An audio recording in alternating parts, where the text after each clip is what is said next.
বুঝা গেছে নামাজটা যথাযথভাবে হয়। তাহলে যে ব্যক্তি সুবহানাল্লাহ বলছে সে ইবাদতের জন্য বলছে, কিন্তু হয়েছে গুনাহ, তার মানে সুবহানাল্লাহ শুদ্ধ হয়নি, তার মানে সুবহানাল্লাহ ইখলাসের সাথে হয়।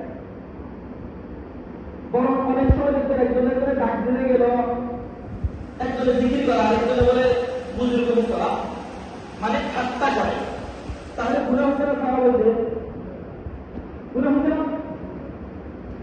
তাহলে কখনো কখনো ইবাদতের কারণে কি হয়? গুনাহ হয়। অথচ আপনি কি এমন কাউকে পাইবেন ইবাদত করছে গুনাহের জন্য? এজন্য যারা তেলাওয়াত করছে, বহু তেলাওয়াতকারীর তেলাওয়াত আছে, সওয়াব হয়নি। হাদিসের মধ্যে আছে বহু তেলাওয়াতকারীকে কোরআন লানত দেয়।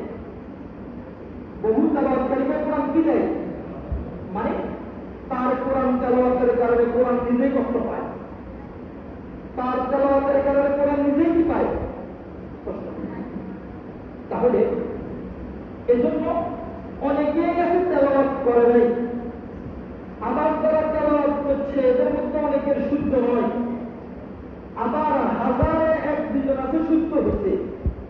এবার আসেন, একজনে 11টা এক নেকি খাইছে, একজনে 11টা এক নেকিও পাইলে গুনাহ হচ্ছে, আরেকজন এক নেকি পাইছে, আরেকজন 10 নেকি পাইছে, আরেকজন 70 নেকি পাইছে, আরেকজন 700 নেকি পাইছে, আরেকজন 7000 পাইছে, আরেকজন 7 লাখ পাইছে, আরেকজন 7 কোটি পাইছে, আরেকজনের কোনো হিসাব নেই।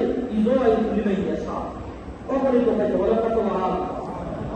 তাহলে একটা সত্য এটাই শেষ নাকি আরো আছে?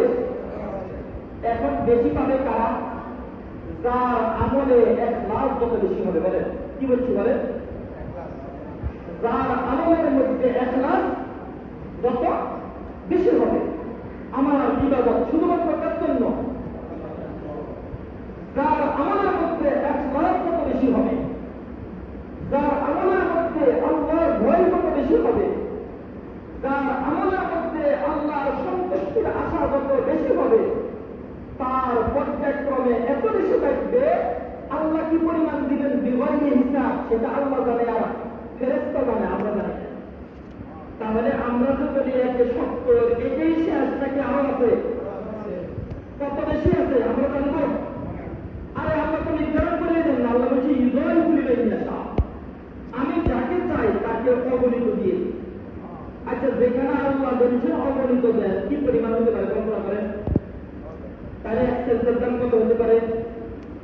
একবার সুবহানাল্লাহ, 10 সুবহানাল্লাহর মধ্যে 1 লাখ হবে, 10 সুবহানাল্লাহর ওজন কত বেশি হতে পারে? 10 সেন্সের মধ্যে 1 লাখ হবে, 10 সেন্সের দাম কত বেশি হতে পারে? 6 সেন্সটা যদি রমজানের বাহিরে হলে আমি জানবো, যদি রমজান হয় তাহলে কি পরিমাণ দামি হতে পারে? যদি রমজান হয় লাইলাতুল কদরের মধ্যে হয় তাহলে কি পরিমাণ দামি হতে পারে? যদি এশারের পরের সেন্সটা পরবর্তী হয় তাহলে কি পরিমাণ দামি হতে পারে? কিছু বুঝে আসে? বুঝে আসতেছে না? সময়ের কারণে ইবাদতের চাপ বেড়ে যায়। আমাদের একজন বুজুর্গ নানুপুরের হুজুর, চট্টগ্রাম নানুপুর একটা বড় মাদ্রাসা, তো ওই মাদ্রাসার একজন বুজুর্গ ছিল সুলতান আহমদ নানুপুরি রহমতুল্লাহ আলাইহি। তিনি একটা ঘটনা লিখছেন তার কিতাবের মধ্যে। এক আল্লাহর বান্দা বড় রাত্রে কলা করতে গেছেন, কলা তো দোকানদারে বলতেছে একটা কলা 100 টাকা। আসলে কি কলা একটা 100 টাকা? আচ্ছা, যত দামের হোক কলা একটা কি 100 টাকা? 30 টাকা হয়ে গেল, দোকানদার আর কাস্টমারের ব্যবহার করছে না, এখন বলতেছে 100 টাকা। আবার ওই তারা চতুর্দিকে ঘুরে দেখছে কোনো দোকানও খোলা নাই, আবার এদিক থেকে কলাটাকে নিতেই হবে, দ্বিতীয় ব্যবস্থা নাই।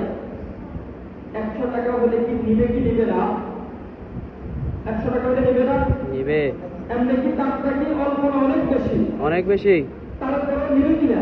নিবে, কারণ বিকল্প ব্যবস্থা নাই। হুজুর বলে যদি একটা কলা, যে কলা দিনে 10 টাকা ছিল, যদি সময়ের পরিবর্তনে এই কলা 100 টাকা হয়ে যায়, সময়ের পরিবর্তনে যদি 10 টাকার কলা কত টাকা হয়? 100 টাকা। তো দিনের চেষ্টা রাতের চেষ্টা পার্থক্য হবে না কেন বলেন? তাহলে বোঝা গেছে দিনের চেষ্টা 10,